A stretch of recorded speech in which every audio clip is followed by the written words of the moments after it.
Hello everyone, welcome to Danny Chats. This is episode number 11 and today I'm joined by Elizabeth and she is calling from Canada. Is that right?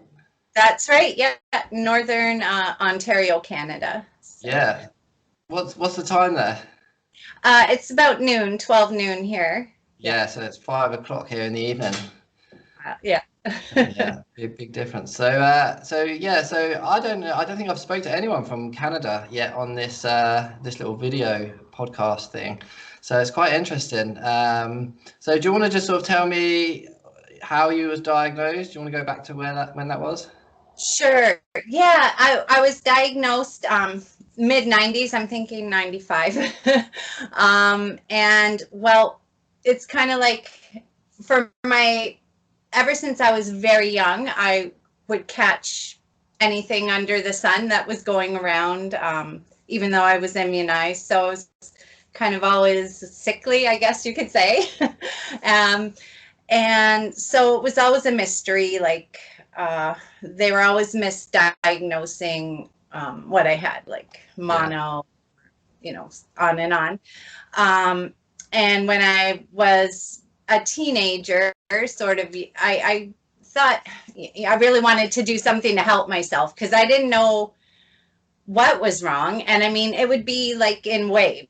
Like I'd be really robust for a while and then just sickly for a while. So I just started taking really, really good care of myself as a young teen and eating really well, exercising every day. I've been doing yoga for like 30 years. Nice.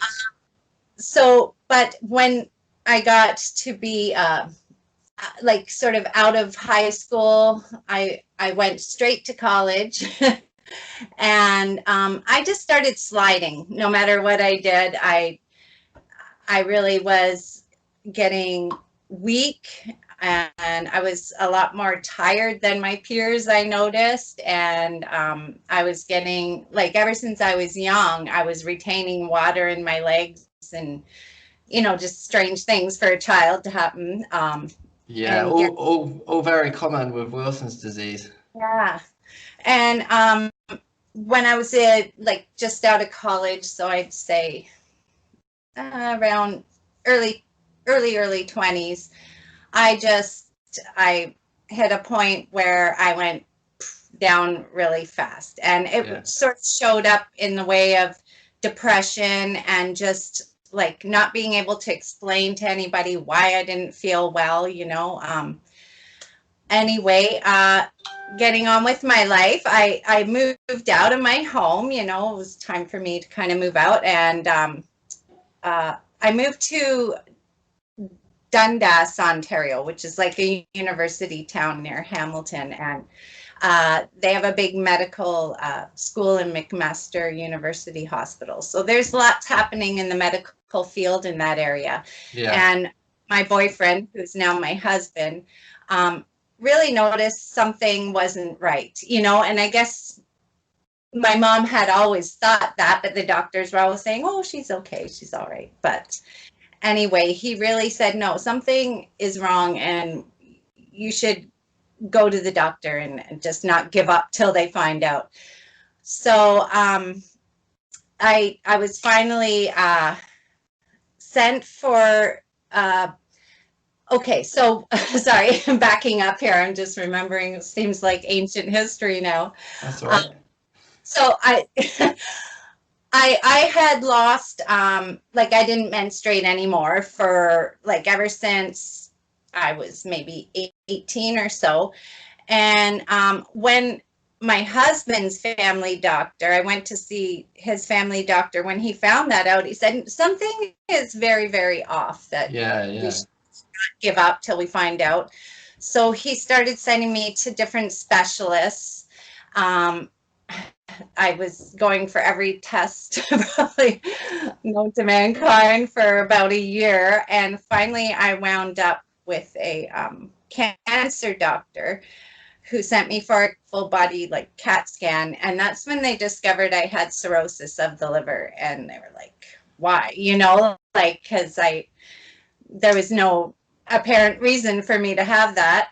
So they sent me eventually to a gastroenterologist who, sent me for several tests and did a big long questionnaire with me, and he couldn't find any reason for me to have cirrhosis of the liver. Yeah. And I said, well, there's something really, really rare, and probably you don't have it, but have you ever heard of Wilson's disease? And I'm like, no. And anyway, so they sent me for a transjugular liver biopsy because my platelets were so low. They had to go through my jugular vein, and they found out that my liver was full of copper.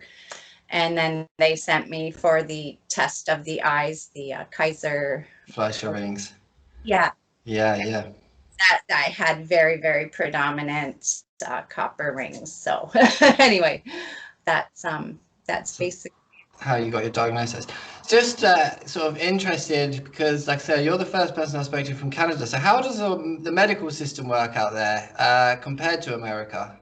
Well, okay. So to my knowledge, like we have free healthcare up to a certain point, like prescriptions and whatnot. We mostly have to pay for, but all the treatments and whatnot are covered by our Canadian healthcare system. So that's incredible. I hope the States will be able to have the same thing soon, because I mean, that always fascinates me because anything that we've gone through is stressful enough, and I just couldn't imagine having the extra stress of thinking, how am I going to pay for all this, as well as why is this happening? Exactly. Yeah. So, it's good that you have that system. So you were diagnosed, and then where did it go from there? Like, how did you feel when you got the diagnosis? Was it Oh, sorry. I was actually very relieved because I knew something was wrong, but I couldn't put my finger on it, obviously. And, I was getting to the point where I was wondering, well, is it just me? Am I lazy? Am I, what was wrong? So it was actually a relief in a way, but also scary in a way, because, I mean, it's very rare, but I was young enough, like in my young 20s, where, it didn't really, I had the invincibility of youth on my side, I guess, still at that point. So, and I still seem to have it, even though I'm nearly 50. I'm pretty, it's incredible. So, but anyway, at that point, I responded really well to cupramine, like the treatment. So, and I kept doing yoga and, maintaining a really good diet. And I seem to have positivity on my side, which is always helpful, So, but I went for a good, up until a couple of years ago, I lived very actively and got better and better, with the treatment. But they thought I would never be able to conceive a child, but me and my husband had a beautiful son. He's now 15. So at that point, I was still taking cupramine, but my gastroenterologist then switched me over to zinc treatment because my copper levels were low enough that, and the cupramine could be very toxic to a developing baby. So I switched to zinc, and I did beautifully with that. Like, I never did go back to cupramine.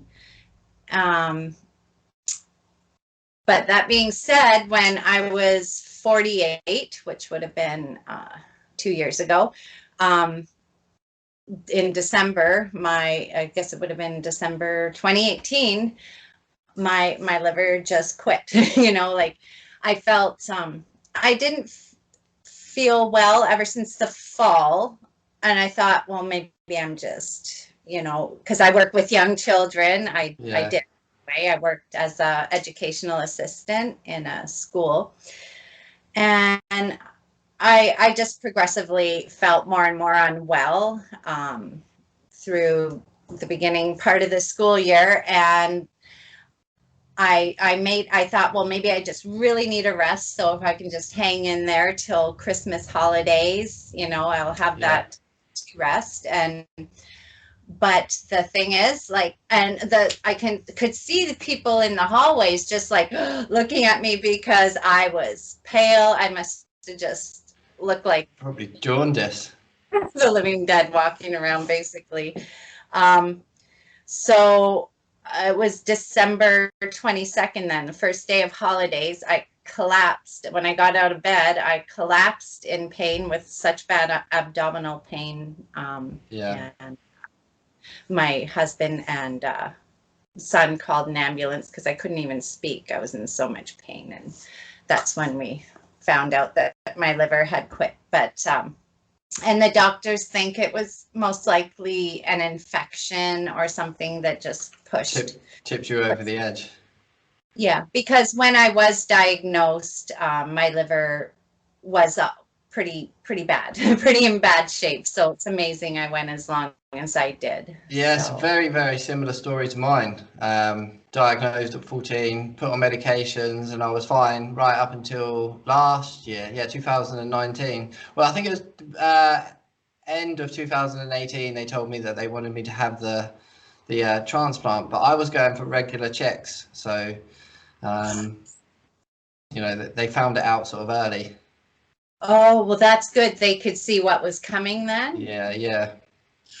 Well, yeah, to see with me, I used to live in Dundas, Ontario. So that's southern Ontario near Hamilton and that. So that's where my specialist was at that time. And I kept the same specialist. He was fantastic all the time that I had him as a specialist. But I was doing so well that I got to the point where I'd only have to see him every 2 years and do like the 24-hour urine copper and all the blood work. So 2 years prior is the last time I went for an appointment in Hamilton with him, and my blood work was excellent. Like he just couldn't get over how well I was doing, and it just... It's amazing how fast that can change, especially the liver. It seems to deteriorate very quickly when it wants to. Yeah. So because a lot of people that I've spoken to about Wilson's disease is for me, I kind of had a similar situation to you where I felt tired for a long time before my diagnosis and I was going for all sorts of tests. But some people literally have been fine and then all of a sudden their body's just crashed within months. Yeah. So it is incredible how quick it can sort of tip. Yeah, that's true. And what you said about being tired, like I like say I was born tired, right? Yeah. But actually I have more energy now in my adulthood, I think, than I did as a child in ways. I mean, obviously not because you're a child, but in a way, yeah, I think I really, if anybody with liver disease or Wilson's disease is able to like exercise, I'd say go for it because I find it a huge, enormous help. Yeah, definitely. I'm kind of addicted to my Fitbit at the moment. My sister got me one after I came out of hospital. And I get addicted to, reaching my 10,000 steps a day. And then sometimes you can get entered in these competitions, which can get a bit dangerous because you start just going out for walks that you don't even need just to try and beat all these other people. Yeah, for sure. That's great. Yeah. So you were going along fine, and then your liver sort of gave up again, and you had to go. Do you have like a transplant list and everything out there? How does it work? Yes. Toronto is the closest sort of transplant hub to where it's about 6 hours away from where I live. So what happened was when I went to emergency on December 22nd, it's a small hospital in a sort of small area, right? And they're not equipped for situations like this. So I think the ER doctor didn't want to really say anything. But I could tell, by his reaction that something was seriously, seriously wrong. And, he basically sent me home and said, enjoy every day. So I knew, yeah. So I anxiously waited the 2-week winter holiday season to finally be able to get in touch with my doctor down south, my specialist. I had them send all my blood work and stuff to him, and he was like, well, he was kind of confused getting all this stuff on me all of a sudden, and he said, well, I don't think it would be your liver, but I'll go over everything, because you've always done so fantastically. And then just a short while later, he said, you're going to want to go down south as quickly as you can and just go into like the nearest main sort of area. What is, my parents live near Barrie, Ontario, which is probably about 4 hours south of here. And he said, go book yourself into emergency in, the hospital in Barrie, and see, because he needed more testing done than they were capable to do here. And then, so we got down south within a few days, and within an hour of being in the hospital. By this time I had ascites bad, and I was thin everywhere, but I was, like I said, I looked like a pregnant skeleton because so they got me in straight away as soon as they saw me, and within an hour I'd been diagnosed. That was an end stage, sort of. So the way it worked was, then I lived with my parents down south for a while, because the road, like the winters here are quite severe. They can be, and traveling would be dangerous. I mean, they can't help me, right? So I was the emergency in Barrie set me up with a liver clinic there in that area, and they right away got me set up. Asked the liver transplant program in Toronto to take me on as a patient, and the whole process actually took a few months to get on the transplant waiting list, but that was in Toronto. And so you had to stay there for the 5 months, or? I did. Yes. In the hospital or at your parents? No, with my parents. That was quite scary. I think everybody was scared, because they just send you home, and once you don't have a functioning liver, it's, I was quite afraid. But as soon as I got on the diuretics and everything, it helped a lot. I mean, I was pretty sick, but at least I didn't feel like I was going to go any time, right? Yeah, it must have been a tough time for you all. Oh, yeah, it was. And, it took about a year to get my transplant, which isn't bad. And it was an amazing living donor who chooses to remain anonymous. Really? Well, so you don't know them either? Well, I do know the person that chooses to remain anonymous. No, that's lovely. That's really nice. It's it gives you a whole restored faith in people, Yeah, definitely. I had a few people, because I didn't have a living donor. It doesn't tend to happen here unless you're sort of really desperate. But I had a few friends reach out, and some people that were like, one of the people that was just someone that I worked with, I wouldn't even it sounds horrible, but I wouldn't have even classed them as a really close friend. And they sort of messaged me saying, look, if you need a liver, I'll be tested. And there was a few other people. So it's, it's quite humbling, or like. Well, the way it kind of worked for me here, like I was devastated when I found out that my best chances were to have a living donor. Like, I cannot ask that of anyone, but my MELD score stayed very low. Like did very well for being that sick, you know. So that they thought that would be the only way, you know, that I would get a transplant on time, because Yeah. that's a low. I guess you use the MELD score system in England too. I think so. Do you know what? I don't really know too. It sounds bad because I've been through it, but you know, Okay.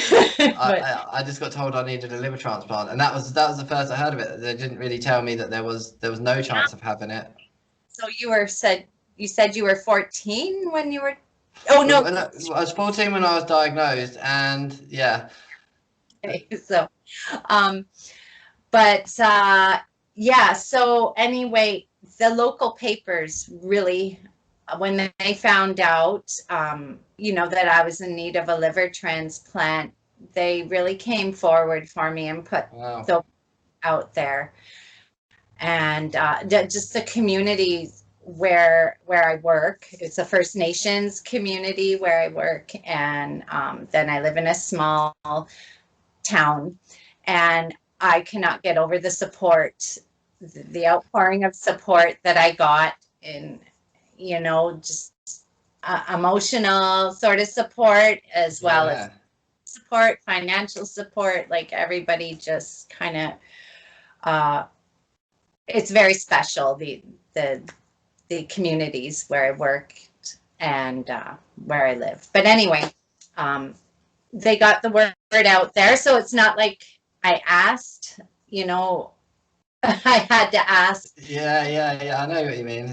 Yeah, Um, yeah. And so this amazing individual somewhere out there somehow caught wind of what was happening with me, and they really came forward. And the funny thing is, I found out in the process that I had no idea what my blood type was, that I've got kind of a rare blood type. And they say that doesn't really matter for the transfusion, the transplant, really, yeah. for transplant. It does for blood transfusion, but the individual wound up like even being compatible in that way, in the sort of, Floods as well.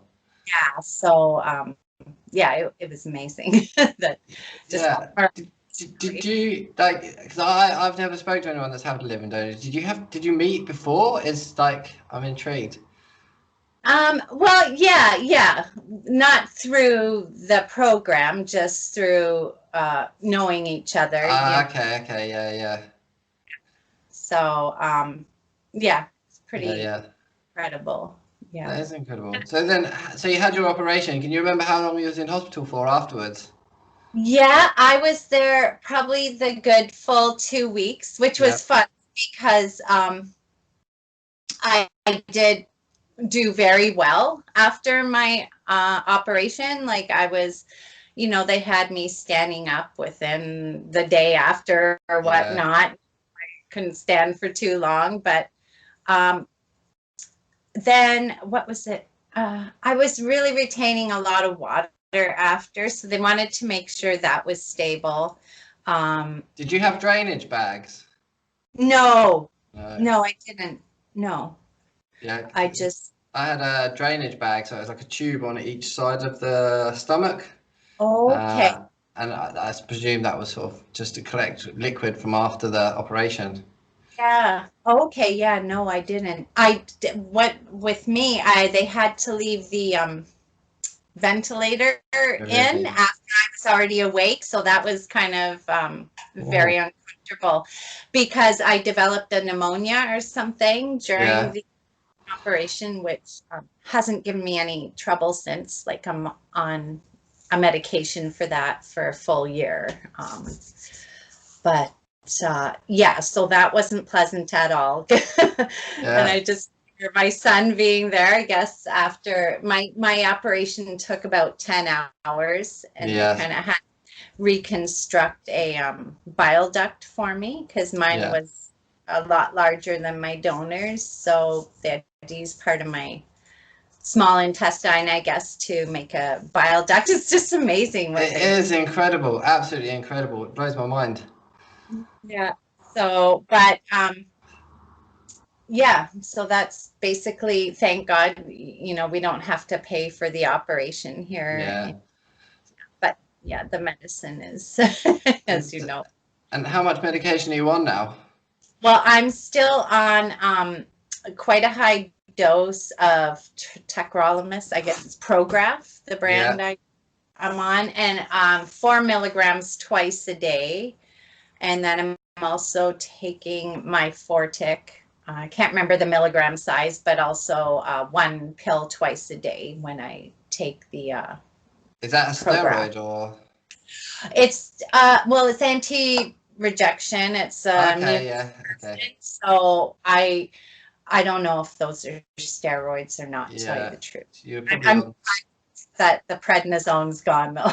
Yeah, I was gonna say you probably would have been on that after the operation, and there's Yeah. some funky side effects. Oh yeah, there sure Yeah. is. But Yeah, my son was saying I looked like one of those old China dolls with the really chubby the cheeks. cheeks. Yeah, I spoke to a few people that said they really ballooned up. I didn't have that, but I got really bad night terrors. Oh yeah. Yeah. So like sleep paralysis and stuff. Oh, that's funny. I didn't have any of that Yeah. since the operation, but when I was a teenager, I had sleep paralysis like Oh, really? time. Yeah, big Yeah. time. Because I remember someone telling me about it when I was sort of younger, just a friend. But you can't describe how terrifying it is, really, can you? No, it's like, and I don't know about you, but when it happened to me, like there was huge sounds involved and everything. Like I would actually hear like almost like somebody was in the room with you, but yeah, it's I'm gonna Yeah. sound crazy here, but it's Yeah, no, almost sound I totally understand that because I literally saw like a few times a demon come up onto the windowsill by the bed and he sat on me, and like I could picture it, vision it, and yes, then yeah, down on you. yeah, Yeah, and like you then can't. You're just yeah. yeah, It's very yeah, interesting, eh? So I just don't know. to Say terror, that's just to terrify anyone that's listening that's got to take prednisolone. yeah. But yeah. But that all So that's subsides. hey, That all subsides and stops, doesn't it? So that's all good. that's for sure. Yeah. Another thing, before and after the operation is like before the operation, I was getting such terrible, terrible leg cramps, like from my hips all the way to the tips of my toes, Yeah, just excruciating pain. I'd wake up in the middle of the night screaming with both of my legs completely cramped. yeah, So that happened to me when I was growing up. My mom would have to like run in my room and rub my legs like crazy. But once I was on treatment and, exercising really well, it stopped for years. But then when my liver failed, that all started started again. again. Yeah, because it's really funny because someone else mentioned that they got really severe cramps and all the time, like their whole body would go into sort of rigor mortis. And I had never thought about it, but there was a few nights, like you just said, that I got really bad cramp in my legs, and my mum like literally had to run in and like rub it, so it just went. But it's Yeah, it because hurts. it only happened a couple of times, or I didn't really sort of group that in with Wilson's disease. There's so many small bits to it that when you look back, you're like it all I pieces together. I know. But the amazing thing, so ever since the operation, I haven't had any cramps Yeah. whatsoever. And And you're back to doing yoga and everything? oh yeah. So Yeah. I did yoga, like I really modified a lot, Yeah, but I yeah. yoga when I was in hospital the morning of my operation. I did a few stretches there in beforehand, and then I just really scared a nurse after my operation. Gonna start doing yoga right there. I was like, no, I was just trying to reach for something. She's like, good, don't do that. Don't do yoga here on your hospital bed, please. But yeah, I never really stopped. Even if it's just like turning your legs in circles or hands, you know, just keep moving. Yeah, I mean, I'm not a big yoga sort of someone that does it all the time, but I have done before more because of back pain and stuff. But I would highly suggest to anyone that has had the liver transplant, like, to do it, because you don't have to just do, like you say, you don't have to go really excessive, but that stretching. Yeah, I think I just lost you there for a sec. Yeah. Yeah, like that's the thing, right? You don't have to be like the magazine cover yogi or yogi. But just the smallest thing is if you do it consistently, it's going to have a huge impact, you know, and find that as you feel better, you just do more and more. Yeah, definitely. Yeah. So you're doing fine now? No sort of rejection or anything like that, touch wood? No, I did have a bit of a scare about a month or maybe 2 months ago now, where my liver enzymes shot up all of a sudden, and we still don't know why, but it just kind of stabilized on its own. Nice. But so far, yeah, doing great. Just wishing this pandemic would go away, you know. Yeah. I don't know how it is there in Canada at the moment. We're sort of just been put into another lockdown, so. Oh, geez. Well, where we live, we're quite lucky because we are up north and sort of we have big wide open spaces here. Yeah. But so we haven't been hit very hard up here, but there is a few there's you know, a few active cases now. So, and of course I'm completely you know, we have to be really careful. Like say we're immune suppressed and very vulnerable. The timing just like blows my mind when I think about it, that I got in just on the line. Yeah. Like if it had been any later, probably would have had to wait and wait, right? Yeah, I've spoken to people that have had their transplant postponed, and it's terrifying. Oh, yeah, it would be. I know that. So I'm just like so grateful for several reasons, but the timing is amazing. And then literally, when I was in ICU, I overheard some nurses talking about how there's one case of coronavirus in the States at that point, and I had my operation on January 15th. So they were kind of nervously talking about, you know, it'll probably be to Canada, and I just can't, you know. As soon as I heard that, I was like, oh no, I thought this nightmare was over, you know, but anyway, yeah, just got to be careful and yeah, it's brilliant. It's so good. It's so good to see you doing well, and I really appreciate you taking some time out to have a little chat. Yeah, thanks so much. Thanks for doing these videos. I mean, yeah, so I guess that's the huge thing for anybody out there that is diagnosed with Wilson's disease. It's not a death sentence, you know, like, and it's you can have a really active, happy life despite it. So yeah, definitely. There might be a few obstacles on the way, but you can do it. Yeah. So and yeah, because like when I was diagnosed, there wasn't you know, all this social media and chatting with people around the world, you know, finding each other and what. I just kind of had the raw medical information, which is terrifying, right? That's exactly the same when I was growing up. Yeah, so this is fantastic that you're doing these. Thanks so much. Yeah, brilliant. Thank you very much. Well, I'm going to say goodbye now. Okay, well, thank you and keep on doing great. Will do. Thank you. Work. Okay, thanks so much, Danny.